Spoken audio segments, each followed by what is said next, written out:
అందరికీ నమస్కారం.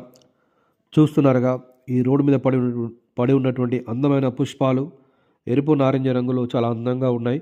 చూడండి, ఈ పూలని కూడా మీరు చూస్తున్నటువంటి చెట్టు నుంచి రాలిపడ్డవి. ఈ అందమైన చెట్టు పేరు ఆఫ్రికన్ తులిప్ ట్రీ అని పిలుస్తారు.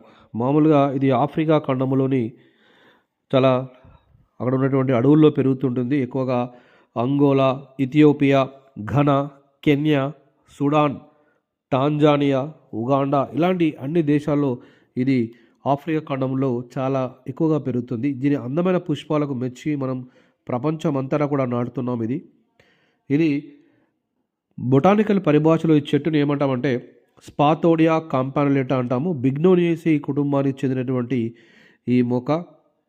దీన్ని కామన్గా ఆఫ్రికన్ తులిప్ ట్రీ అనే కాకుండా మనకి ఫౌంటైన్ ట్రీ అని, నంది ఫ్లేమ్ అని ఇలా పిలుస్తుంటారు. మామూలుగా ఇది నైలు నది ప్రాంతంలో కూడా నైల్ ఫ్లేమ్ అని, ఉగాండా ఫ్లేమ్ అని పిలుస్తారు. రకరకాల పేర్లు ఉన్నాయన్నమాట.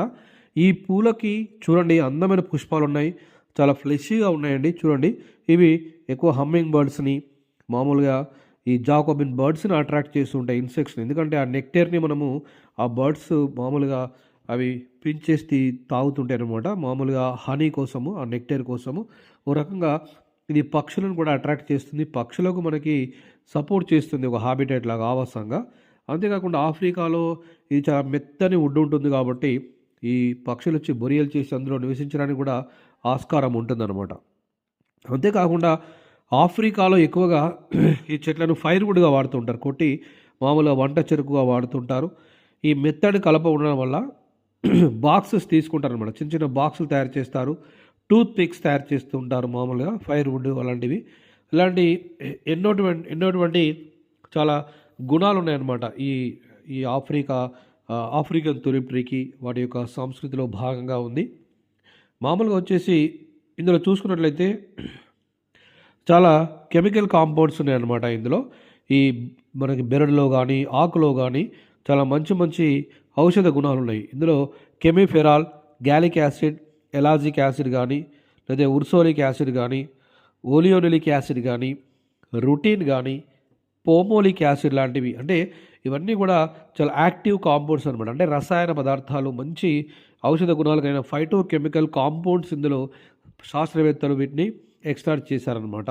ఇవన్నీ కూడా ఈ ఈ ఆఫ్రికన్ తులిప్ ట్రీ మీద ఏమైతే ఔషధ గుణాలు ఉన్నాయో వాటిని చాలా అంతర్జాతీయ జర్నల్స్లో, రీసెర్చ్ జర్నల్లో ప్రచురించడం జరిగిందనమాట. ఎక్కువగా ఆఫ్రికాలో ఉన్నటువంటి సాంప్రదాయ వైద్య విధానాలు, అంటే ఆఫ్రికాలో ఉన్నటువంటి గిరిజనులు కానీ, లేకపోతే ఫోక్లోర్ అంటే గ్రామీణ ప్రాంతాలలో ఎక్కువగా ఈ చెట్టును ఔషధంగా వాడుతుంటారు.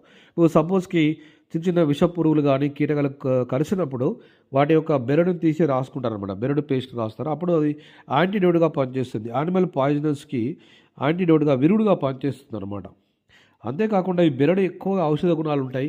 డయాబెటిక్ వ్యాధిని నివారిస్తుంది, మరియు యాంటీవైరల్ కానీ బ్యాక్టీరియల్ యాంటీ బ్యాక్టీరియల్గా పనిచేస్తుంది. హెపాటో ప్రొటెక్టివ్ అంటే లివర్ ప్రొటెక్ట్ చేస్తుంది అనమాట. ఇది ఈ యొక్క బెరడు యొక్క కషాయాన్ని మనం తీసుకోవడం వల్ల ఆఫ్రికాలో ఎక్కువగా తీసుకుంటూ ఉంటారు. దాన్ని లివర్ని బాగు చేస్తుంది, లేదా కీళ్ళ నొప్పులు కూడా తగ్గిస్తుంది అనమాట ఈ బెరడు యొక్క కషాయం.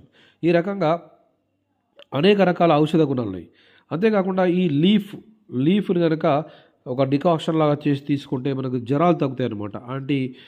మలేరియా కూడా పనిచేస్తుంది. ఆకుల యొక్క డికాక్షన్ తాగడం వల్ల మలేరియల్, అంటే ఆఫ్రికా ఖండంలో ఉన్నటువంటి ఈ మలేరియా ఎక్కువగా ఉంటుంది. ఆఫ్రికా ఖండంలో మనకి మస్కిటోస్ ఎక్కువగా ఉంటాయి, దోమలు.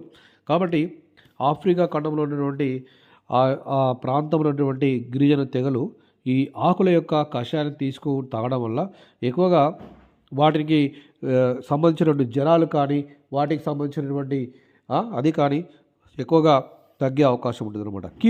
కీళ్ళ వాతానికి సంబంధించినటువంటి కీళ్ళ నొప్పులు కూడా ఎక్కువగా తగ్గే అవకాశము ఉంది. అంతేకాకుండా గ్యాస్ట్రో ఇంటెస్టైన్ అంటే కడుపులో ఉన్నటువంటి ఈ ప్రాబ్లమ్స్ అన్నీ కూడా తగ్గే అవకాశం ఉంది. అంటే అల్సర్స్ కానీ, స్టమక్ అల్సర్స్ కానీ తగ్గిస్తుంది. ఈ రకంగా చూసినట్లయితే ఈ ఆఫ్రికన్ తులిప్ ట్రీ అందానికి అందము మరియు ఔషధ గుణాలను కూడా చాలా మెండుగా కలిగి ఉంది. అందుకోసం ఈ మధ్యకాలంలో ఎక్కువగా పెడుతున్నారు. వన మహోత్సవంలో గానీ, హరితహారంలో గానీ, లేకపోతే ప్రతి పల్లెటూరులో, అర్బన్ పార్క్స్‌లో గానీ, ఈ మంచి అందమైన ఈ స్పాతోడియా కాంపానిలేట అంటే జనరల్‌గా స్పాతోడియా అని పిలుస్తుంటారు. ఆ నర్సరీలో గానీ, లేకపోతే ఈ ప్లాంటేషన్స్ చేసేవాళ్ళు గూడా. కాబట్టి మీరు గూడా నాటండి.